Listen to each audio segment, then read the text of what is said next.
et merci de nous suivre dans le cadre de cette Universitas Linguarum Atque Civilisationum Antiquarum de la Societas Anatolica, donc cette série de cours en ligne accessibles par Teams. Nous sommes aujourd'hui réunis pour la deuxième leçon d'égyptien que va animer Alexandre Solka, le secrétaire général de la Societas Anatolica. Et aujourd'hui, la séance est consacrée aux trois principaux systèmes d'écriture, mais je n'en dis pas plus et je cède immédiatement la parole à Alexandre. Merci beaucoup, Eric. Alors, effectivement, c'est une courte introduction sur les systèmes d'écriture en égyptien, mais j'espère qu'elle vous sera intéressante puisque l'idée sera par la suite de créer des volets spécifiques pour chacun de ces systèmes d'écriture en détail, de manière à ce que d'abord plus de personnes nous rejoignent dans le futur, mais aussi pour donner toute l'importance qu'il faut à ces différents systèmes d'écriture. Voilà. Alors, comme d'habitude, j'ai mis ici mes coordonnées pour ceux qui seront intéressés de nous joindre. Et puis, donc, ce premier cours introducteur que nous voulons aujourd'hui mettre en place est en fait un cours aperçu synthétique. Et nous l'espérons intéressant des aspects iconographiques, linguistiques et histórico-géographiques en lien avec l'Égypte ancienne, mais aussi d'autres cultures profondes telles que celles des péninsules arabiques, de Mari, des Blas, de Mésopotamie, évidemment, de la Crète, on en parle souvent, mais on va continuer, et jusqu'en Tartésie, donc ça c'est plus rare, mais que je trouve important, c'est-à-dire le centre et sud du Portugal et de l'Espagne actuelle. La présentation d'aujourd'hui, donc, aura pour but de présenter une synthèse des clés essentielles à la compréhension de plusieurs documents égyptiens, et nous désirons informer nos lectrices, lecteurs, auditrices et auditeurs que nous comptons d'ores et déjà créer de petits groupes de lecture et études comparatives pour chaque catégorie d'écriture égyptienne, qui seront accessibles à celles et ceux qui s'y intéresseraient, et pour lesquels nous consacrerons un grand tableau des signes, alors ça c'est important, et des autres aspects philologiques nécessaires, excusez-moi, à la discussion égyptologique. Voilà. Pour cette fois-ci, parce qu'aujourd'hui c'est le début, c'est le préambule, face à l'ampleur des textes et de la grande quantité d'informations utiles à connaître sur le sujet, nous voudrions vous proposer une discussion plutôt qu'une leçon à proprement parler. Alors, bon, j'espère que certaines personnes vont nous rejoindre, mais de toute façon, il y aura au moins Villamur pour discuter avec nous, où chacun et chacune seront invités à partager leur avis sur les documents que nous allons présenter, puis nous verrons quels outils et quelles pistes de réflexion peuvent être employés à profit. Alors, pour l'Égyptien, on a l'Égyptien dit prédynastique, l'Égyptien ancien, classique, puis hellénisé, et qui a connu plusieurs phases d'écriture qu'il nous paraît important de revoir séparément lors de nos prochains cours spécifiques. On distingue les phases linguistiques de la langue égyptienne en périodes, la période du proto-dynastique, celle de l'Égyptien ancien, du moyen égyptien, de l'Égyptien dit tardif ou néo-égyptien, le démotique, puis enfin le copte. En ce qui concerne les écritures, il y en a quatre principales, celles hiéroglyphiques, hiératiques, démotiques et coptes. Alors passons donc en revue ces quatre écritures. Alors d'abord, voici un premier exemple. Alors, il s'agit donc ici de la déesse Hathor, Hathor, de ce qui est écrit en français comme Thoth à cause du grec, mais en fait en égyptien c'est Tcherouti, et puis du dieu Osiris ou Osir, et cela provient d'une très belle tombe qui est la tombe de Pashed-Ou, entre la 18e et 20e dynastie, de Deir el-Médine. Alors là, si vous permettez, j'aimerais donner la parole à Wilhelmour. Qu'est-ce que vous pensez de l'image? Qu'est-ce qu'on peut dire concernant les hiéroglyphes? Euh, je j'ai aucune idée. C'est comme un Ok, ok, bande ok. dessinée. Oui, ce sont comme des dessins, c'est vrai. Mais quand même, il y a un point intéressant, c'est que donc on voit qu'il y a une structure, oui. On a une structure à gauche, une structure au milieu, une structure à droite, oui. Eh bien, Voilà. c'est fait exprès parce que celle de gauche appartient à la déesse Hathor et le petit cadre petit cadre en haut à droite, c'est justement son nom, puisque c'est la maison Rout, la maison sacrée, et puis Rour, le dieu faucon. Donc ici, on a le nom de la déesse, qui est clairement bien présenté, et en dessous, enfin, entre en dessous et à côté, on a ses attributs. Nebet, la maîtresse, Pet du ciel, maîtresse du ciel. Voilà. Alors après, il y a tous les autres qualificatifs, d'accord? Mais on comprend déjà que grâce à ce système, on peut analyser, d'accord, chaque dieu. La même chose pour au milieu, Thoth, eh bien on voit le tout début à droite, d'accord, à droite, et on voit le grand ibis, et qui se lit Jérout. Et donc Jérouti, c'est le nom de Thoth, n'est-ce pas? Et puis là, on le voit comme maître, n'est-ce pas, Neb, Taou, de tous les pays, n'est-ce pas? Et puis de la demeure principale, future d'Hermopolis. Puis ensuite, on a une petite litanie, une petite prière, alors que, bon, on ne va pas pouvoir tout de suite présenter, mais qui est intéressante parce qu'elle explique la nature du dieu Jérouti. Puis finalement, à droite, on a un troisième texte qui évidemment se rapporte au dieu Osiris, au dieu de l'au-delà, n'est-ce pas, de l'après-vie, comme je l'appelle, le Ur-Néfer, et justement, on voit ici le mot Néfer, n'est-ce pas, qui veut dire excellent, parfait, n'est-ce pas? Et donc, de cela, on commence déjà à comprendre comment les hiéroglyphes se mettent en place, n'est-ce pas? Ils ont une connexion entre l'image, je dirais même plus que l'image, hein, le portrait, hein, parce que ce sont vraiment des images très joliment bien exécutées et décorées, et puis les hiéroglyphes. Ici, d'ailleurs, pour moi, c'est un très joli exemple parce que les hiéroglyphes sont très nets. On a une facture d'écriture des hiéroglyphes très bien faite. Et pourtant, ce sont des hiéroglyphes assez tardifs, hein, puisqu'ici, on est à peu près à la 19e, 20e dynastie, d'accord? Mais malgré cela, on peut très bien lire. Bon. Alors après, évidemment, la question, c'est comment lire. Alors ça, ce sera le but des prochains cours, c'est-à-dire comment lire. La lecture, évidemment, se travaille par les signes, mais aussi par la pratique. Voilà. Alors, évidemment, ben, c'est important. Pourquoi? Parce que les hiéroglyphes donnent un contenu. Ouais. Bon, ça, c'était cela. Peut-être, Eric, tu as quelque chose à dire à ce sujet?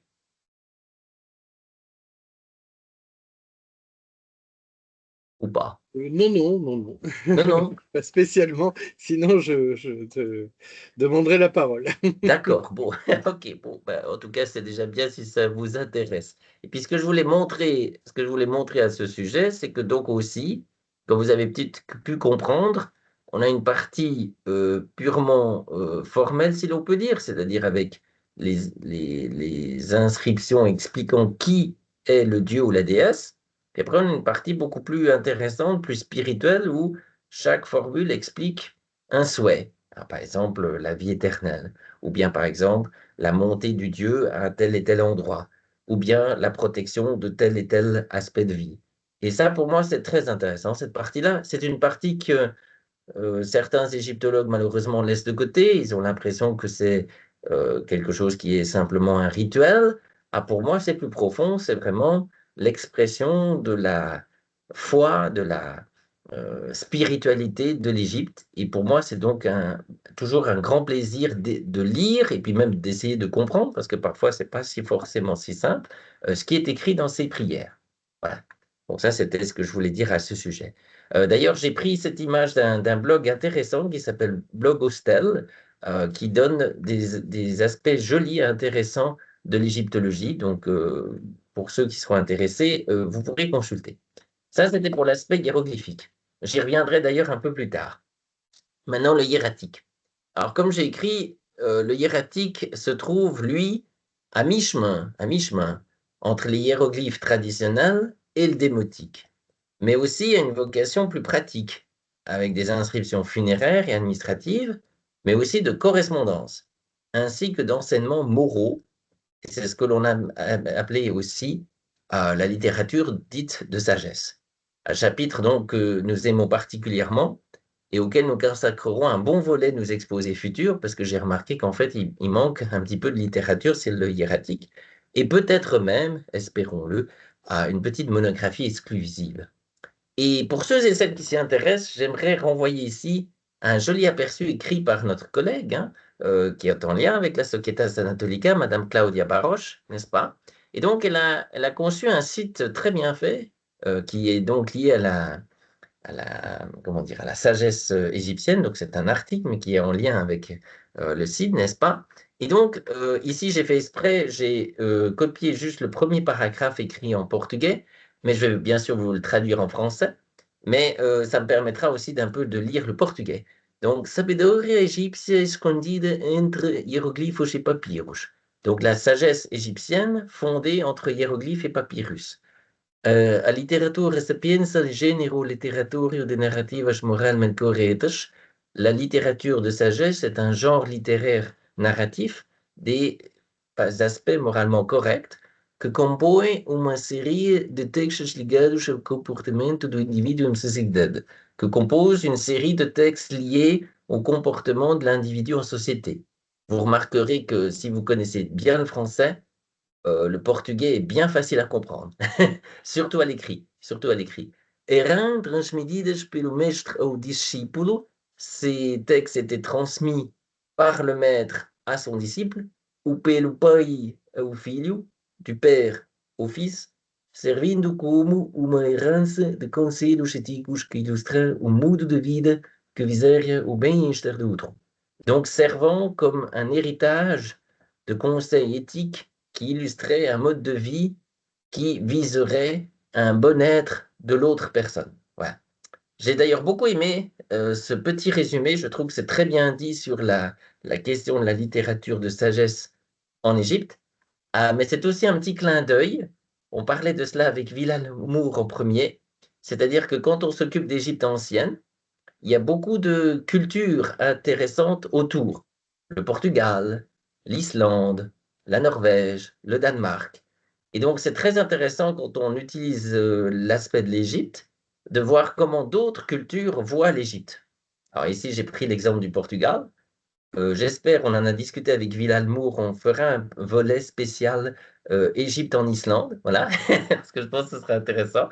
Et puis, je pense que c'est un thème qui peut être prolongé dans plein d'autres pays, parce que c'est intéressant justement de voir comment l'Égypte, avec sa immense histoire, n'est-ce pas, a été perçue et continue à être observée dans différentes civilisations. Évidemment, vous pourrez ici, pour ceux qui sont intéressés, consulter le texte entier, parce qu'il y a un grand texte, là c'est juste le petit extrait. Et puis, j'espère, c'était ça l'idée, que c'est un exemple bien instructif pour illustrer notre propos. Parce qu'en effet, ce texte en question, donc, il présente un magnifique opus de poésie, mais aussi de sagesse, d'accord? Et c'est seule une connaissance solide du hiératique qui va permettre de la clarifier entièrement. Mais aussi, cela nous permet d'entrer dans le cœur du sujet, à savoir, et ça c'est une question qui moi me passionne, c'est-à-dire quels sont les textes que les Égyptiens et Égyptiennes affectionnaient particulièrement? Autrement dit, quels textes ils préféraient? Quels textes leur donnaient un plaisir de lecture, n'est-ce pas? Et puis d'écoute aussi, puisqu'on sait très bien qu'en Égypte, beaucoup de textes étaient lus à l'oral, comme les sagas, n'est-ce pas? On parle des sagas et sögur, parce que saga, elles sont racontées, elles ne sont pas écrites, elles sont racontées. C'est la même chose. Donc la même chose pour l'Égypte et le reste. Et évidemment, comment ils les considéraient comme essentiels à l'éducation de leurs enfants. Ah bon, Eric me dira peut-être que c'est un autre sujet, je suis d'accord, mais c'est quand même un sujet intéressant. Et puis, je voulais vous présenter ici un bel exemple de hiératique, un bel exemple hiératique, et c'est donc le fameux papyrus d'Hippo-Our qui présente un dialogue entre Hippo-Our et son seigneur, mais qui en même temps explique les tristesses de l'époque dans laquelle il vit. Bon, sa dénomination officielle, c'est Papyrus de Leiden, parce qu'il est conservé à Leiden, à partie 1 et 344. Je n'entrerai pas dans la triste et difficile question de l'appartenance des papyri à l'État égyptien, parce qu'évidemment, c'est une question importante, c'est vrai. L'État égyptien a le droit d'avoir accès à ces papyri. Maintenant, la question, c'est de savoir qu'est-ce qu'on en fait par rapport au musée. C'est une autre question. Donc, pour l'instant, il se trouve en Hollande. Et puis, j'aimerais ici vous montrer, voilà, c'est ce que je trouve splendide. Voilà un exemple très, très bien fait de hiératique. Donc, comme vous le voyez, il y a un certain nombre de signes qui, d'abord, sont écrits en noir ou en rouge. Alors, très souvent, le rouge est une manière de souligner l'importance d'une expression ou d'un personnage, d'accord? Le noir est l'écriture standard pour le hiératique. Cependant, comme vous voyez, et on le voit bien ici, le scribe, ou parfois les scribes, hein, si c'est un long texte, n'avaient pas forcément l'occasion d'avoir une surface totalement plane pour écrire, d'accord? Et donc, c'est là où ça devient intéressant. On voit que l'écriture est courbée. Autrement dit, on sent très bien la personne qui a dû écrire tout le long pour réussir à tout mettre l'ensemble des hiéroglyphes. Et donc, c'est très intéressant au point de vue personnel, au point de vue de la graphologie, d'accord? Mais c'est aussi intéressant sur l'histoire du manuscrit parce que ça nous explique quels endroits ont été privilégiés, quels endroits étaient plus faciles à écrire, quels autres ont donné plus de peine. Voilà. Concernant la lecture, ben, je crois que vous avez compris. Autant les hiéroglyphes sont assez faciles à lire, autant le hiératique demande beaucoup, beaucoup de patience. Parce que certaines expressions sont connues et faciles, on peut les lire rapidement. À d'autres, il faut beaucoup de patience pour chercher exactement ce qui a été écrit. Bon, vous aurez compris, Alexandre, c'est ce qu'il aime, hein. Donc moi, j'aime beaucoup le hiératique, mais c'est un passage délicat, d'accord? Voilà pourquoi, pour le hiératique, je considère que il est important de présenter d'abord au hiéroglyphe, et après, pour les personnes qui ont envie de connaître le hiératique, on peut passer à un volet pur sur le hiératique, voilà. Mais il faut comprendre que c'est quand même au minimum, plus de 50% de tous les textes égyptiens sont écrits en hiératique. Voilà pourquoi c'est important de connaître cette écriture et aussi parce qu'elle nous transmet des jolies informations sur la spiritualité, sur l'origine de certains mythes d'ailleurs, hein. Je ne l'ai pas montré ici, mais on en rediscutera. Il y a le grand papyrus Jumilac, superbe papyrus mythologique, qui est écrit en hiératique. Et sans ce papyrus Jumilac de mythologie, on connaîtrait beaucoup moins l'histoire des mythes fondateurs de l'Égypte. Donc, vous voyez, le hiératique est indispensable. Voilà. Puis donc ici, je voulais montrer, on en a discuté avec Villan Moore, entre autres, de la question de l'histoire égyptienne, n'est-ce pas? Et des liens avec d'autres pays. Alors ici, vous avez un très bon exemple. Ce papyrus a été présenté à Memphis au début du 19e siècle, vraisemblablement, malheureusement, ça c'est très triste, lors d'une fouille, comment dire, sauvage, très certainement. Et puis ensuite, il a été présenté et acheté par le gouverneur de l'époque, le consul de Suède, Giovanni Anastasi, en Égypte, d'accord, en 1828. Et ensuite, il va être transféré par différents intermédiaires jusque en Hollande, à Leiden. Et il faudra attendre plus de 70 ans, n'est-ce pas, même quasiment 81 ans, pour être très précis, ou 81 version française, de France, pour que on ait une vraie traduction. Et là, ça me permettra de rediscuter. C'est donc Sir Harrison Gardiner, que j'aime beaucoup, et qui pour moi est l'un des plus grands égyptologues de tous les temps. Et donc Alan Gardiner a été l'un des meilleurs spécialistes de l'écriture hiératique sous toutes ses formes.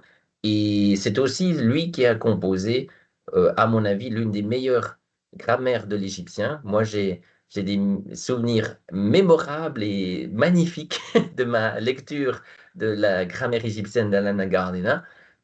J'en parlerai une prochaine fois en plus en détail. Mais donc, voilà, ça c'est un petit peu l'aspect complet qu'on peut donner brièvement, mais en détail sur l'hiératique. Ouais.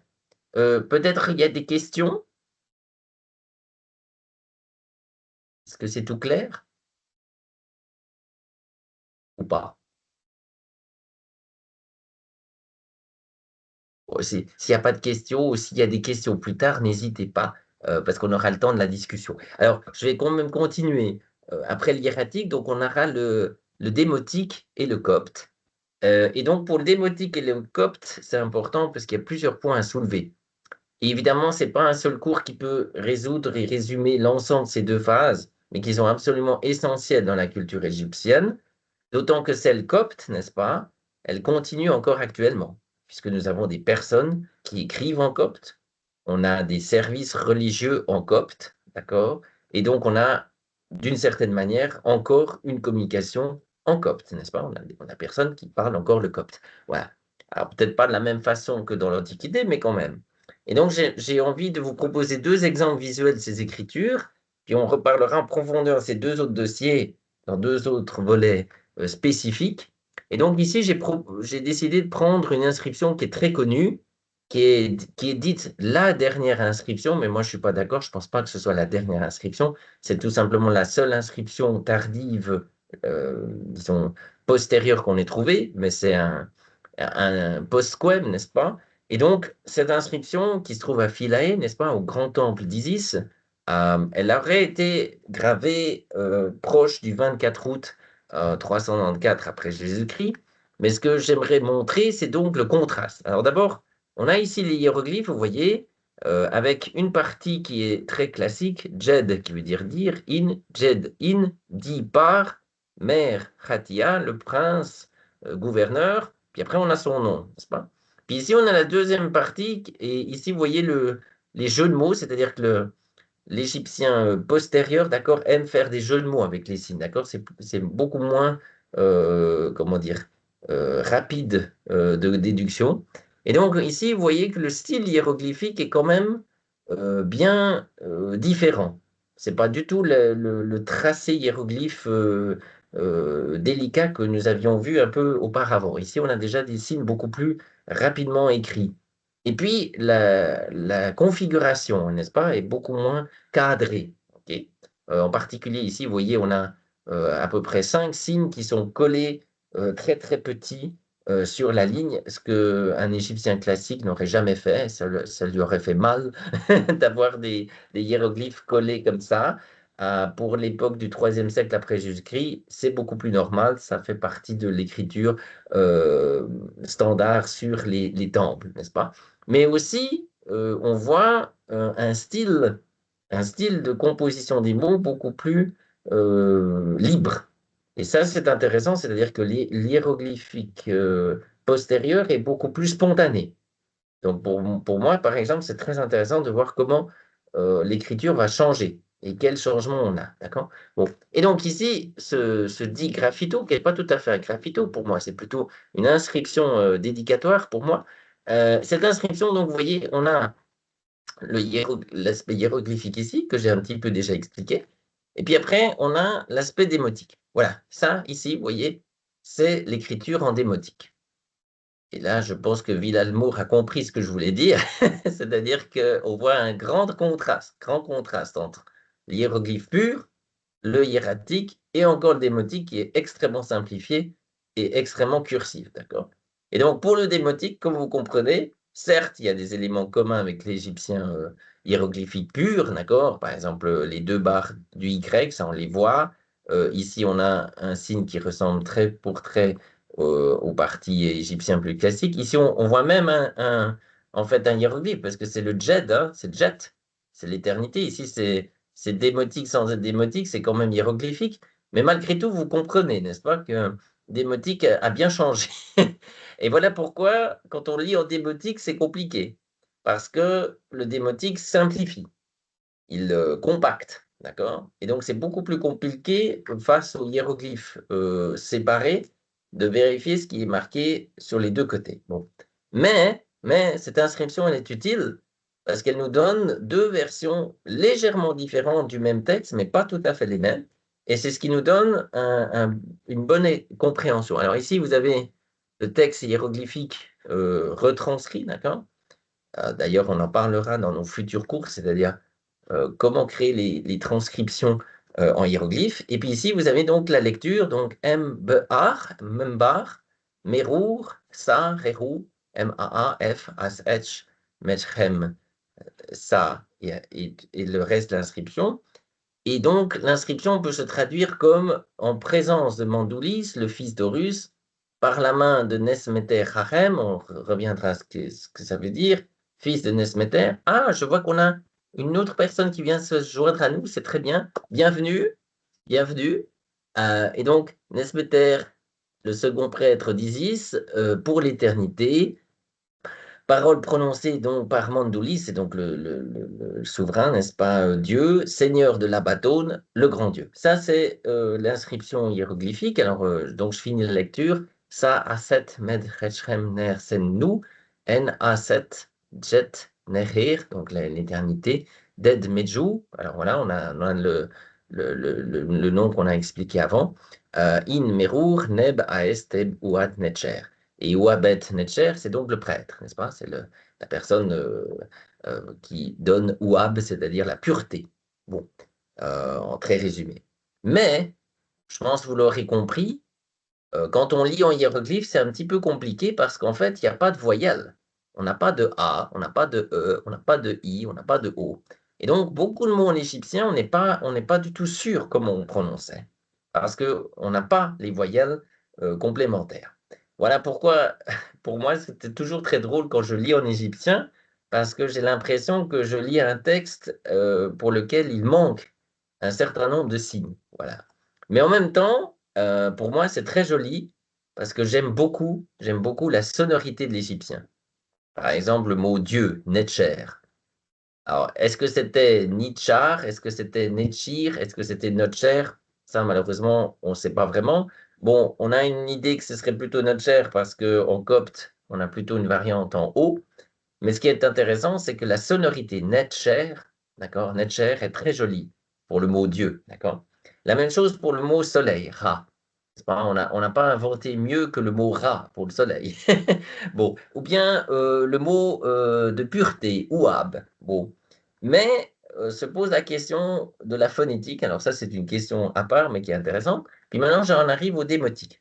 Alors pour le démotique, comme vous pouvez voir, on avait vu déjà que le texte était différent au visuel, mais l'écrit aussi différent, puisque le démotique nous dit que Nemester Harem, donc le même personnage qu'avant, scribe de la maison des écrits d'Isis. Alors ça, c'est intéressant parce que il nous avait parlé de second prêtre d'Isis, maintenant il est scribe de la maison des écrits, donc c'est différent. Fils du père qui, lui, était second prêtre d'Isis, n'est-ce pas? Et de sa mère, donc Essoéret, a œuvré à la réalisation de cette statue de Mandoulis pour l'éternité. Donc là, on comprend que le prêtre n'a pas seulement écrit l'inscription, il a créé une œuvre architecturale pour le dieu Mandoulis. Car son visage m'est favorable. Alors ça, c'est très joli, cette expression, sous-entendu qu'il lui donne son accord, que le dieu a donné son accord. Et aujourd'hui, c'est le jour de l'anniversaire d'Osiris, voilà, fête de sa dédicace en l'an 110, voilà. Et donc, c'est intéressant parce qu'ici, on a une jolie preuve que les fêtes égyptiennes ont duré très très longtemps. À que deuxièmement, Osiris ici est très important, puisque évidemment c'est le temple d'Isis, donc c'est le temple en lien avec la vie d'Osiris. Voilà. Puis en ce qui concerne le copte, eh bien, nous prolongerons la discussion prochainement, et j'aimerais ici juste montrer l'alphabet copte, que nous analyserons encore plus en détail ultérieurement. Mais vous pouvez voir ici un bon exemple. Alors on a le A, le B, le G, le D, donc A, B, C, D, n'est-ce pas, comme un alphabet grec. Alors évidemment, la question se pose, est-ce que le copte est grec? Non. Mais est-ce que le grec a influencé le copte? Oui. Et donc le copte est un mélange intéressant entre l'aspect hellénique et l'aspect égyptien. Et comme vous pouvez remarquer, certaines lettres, comme le dje par exemple, ou une autre lettre comme ici, le che, le chéouté, le che, est clairement quelque chose qui n'est pas grec, hein, qui est déjà clairement plutôt du côté de l'égyptien. Et puis là, c'est intéressant, on parlait des correspondances des langues. Eh bien, en russe, n'est-ce pas, la lettre cyrillique pour che, c'est la même. C'est la même que le copte. Donc, est-ce que l'alphabet cyrillique s'est inspiré du copte? Je pense que oui. Et c'est intéressant parce que donc ici, on voit un autre style d'écriture. Voilà. Et donc, il ne me reste plus qu'à remercier toutes et tous de votre attention. Je remercie bien sûr ma tante famille et nos amis de leur soutien. Merci beaucoup à Villalmour et Eric.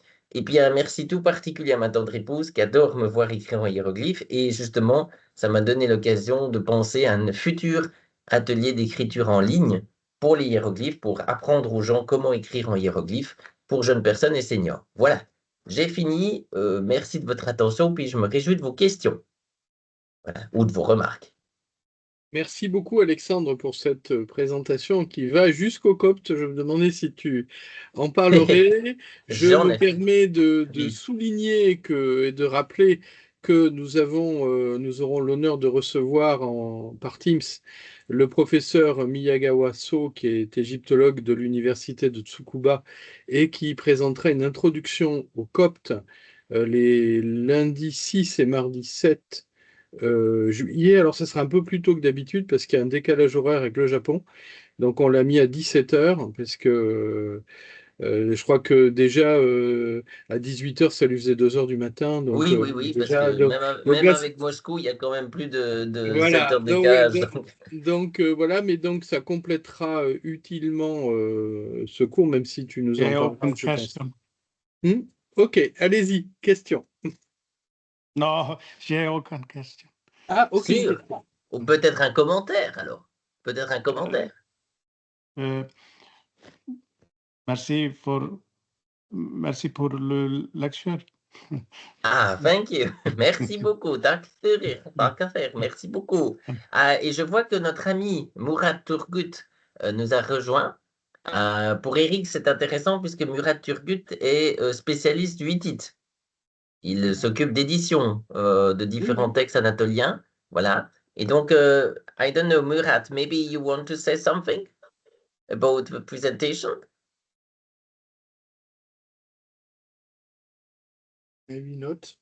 Mais en tout cas, bon, je vous propose, puisqu'il n'y a pas de question, d'arrêter l'enregistrement et puis de ce qui ne nous pas de prolonger la discussion si nous le souhaitons. Et donc, merci encore Alexandre pour cette deuxième leçon d'égyptien. Je vous en prie, puis heureux que ça peut être convenu et intéressant. Voilà.